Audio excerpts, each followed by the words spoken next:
Good morning. Welcome to Joyous Prairies. It's Joy. Today I want to talk about an autoimmune flare, kind of what it feels like for me when I have one, and some of the things that I do to, stop or slow down or maybe even just get me through the flare as quickly as possible. Just keep in mind that these are things that work for me. A lot of things are my opinion and things I've tried. Not everyone's body is the same. Not everything is going to work for everybody. So these are just things I do, and hopefully it's helpful to you. First, some ducklings.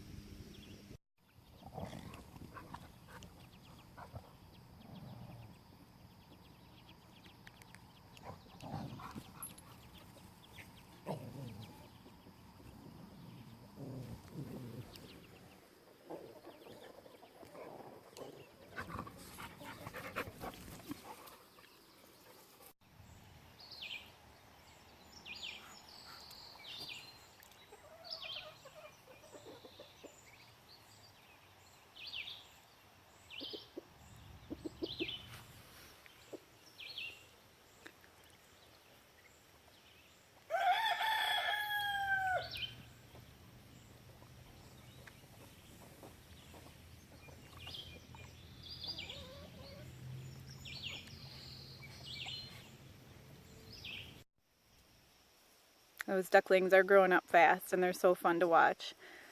So Friday morning I woke up with a sore in my mouth, just right behind, right here, right there.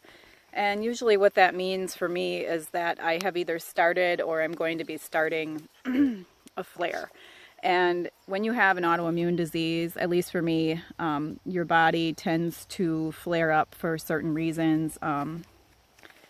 For me, I'm pretty sure it's because a bakery opened next to my salon, right next door, and even though the treats that I had were all gluten-free, it was just more sugar than I probably should have been consuming, and I definitely needed to have some self-control, and I didn't, and I was there several times in the first 2 weeks they were open and probably ate way too much. And so my body, for whatever reason, has decided to kick into a flare. So my immune system is activated and it then decides to attack my body rather than whatever it thinks is the invader.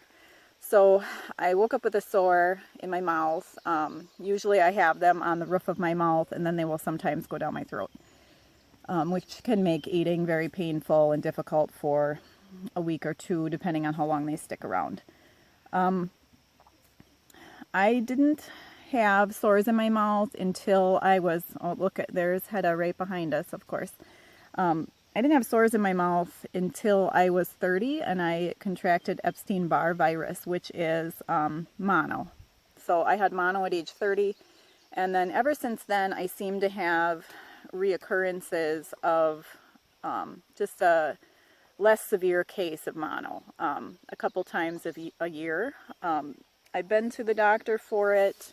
What they typically will do when it happens is they will give me a steroid taper and some other suggestions. And as that does help, I don't really like taking it. So I've tried the past few times to do a different approach to slow down my flare and take better care of myself. So I'm going to just let you know the things that I do, and you could try some things for yourself if this is something you experience.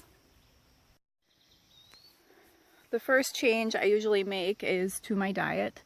I try to eat as clean as possible, and I'll break that down a little bit for you. I have to avoid what I know to be inflammatory foods for me. So the major one for me there would be dairy. That really causes an inflammatory reaction for me, unfortunately, because I really like cream in my coffee, and I've tried the other nut milks and I don't like them as well. Another big one for me would be sugar. So I avoid dairy, first of all, and then I'll avoid sugar in all forms. So the direct forms of sugar, so that would be what you normally think of, sweets, just regular table sugar, any kind of sweetener you could put in your coffee or sweetened drinks or, baked goods and things like that. The other indirect forms of sugar would be forms of carbs. So even my beloved gluten-free sourdough bread I avoid for this time. And then also tortilla chips. And tortilla chips are kind of an addiction for me. It's definitely something that is easy for me to eat. You know, they're gluten-free. They never bother my belly. I really like them, but they are a form of sugar, and they turn into sugar very quickly in your bloodstream, and sugar tends to feed autoimmune disease. So I have to avoid chips at least until I start feeling better. Probably these dietary things I should do all the time, but I'm unfortunately not that disciplined or dedicated with my diet all the time. So I do add these things back in when I start feeling better. The last form of sugar that I will avoid at least until the sores in my mouth heal up is fruit sugar. And this one can be kind of tough for some people. It can be kind of tough for me too, because, you know, fruit is a healthy food, but I really want to, you know, shut down this flare. So I will avoid all forms of fruit and all forms of fruit sugar just for this little while. Normally I will eat a few kinds of berries, and I like apples, so I'll eat those, but for now they're out. The other thing is I really need to stay well hydrated, so I like to, you know, make sure I'm drinking plenty of water. I am a coffee drinker, so I will have my coffee in the morning and a little bit in the afternoon, but I do have to get in plenty of water and make sure I'm well hydrated. And then the other thing that I like to drink a lot of the time, but especially now, is kombucha. And kombucha is a fermented tea. I'm not going to go into it too much information. You can buy it, but I make my own. And it has a lot of good probiotics in it that are good for my gut. And when I have a flare, my gut tends to flare up also and start having some issues and a little more pain and stuff. So I try to get in, 2 cups of kombucha during this time, maybe a little bit more if I can push it once I've gotten my 2 quarts of water in.